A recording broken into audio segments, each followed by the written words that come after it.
kusolwa uphuzo olunamandla ngesikhathi umshayeli efaka itekisi esihlahleni ngaphandle komgwaqo.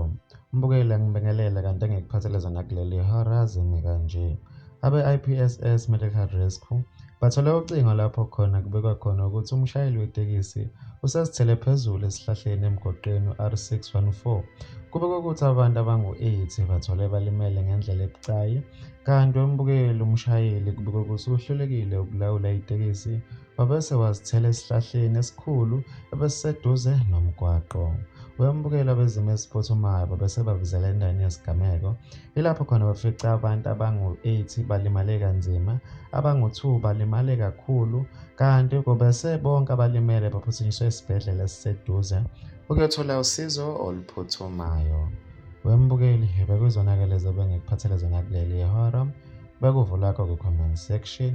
Ngizokubona kwenye ividiyo elandelayo. Sale kahle.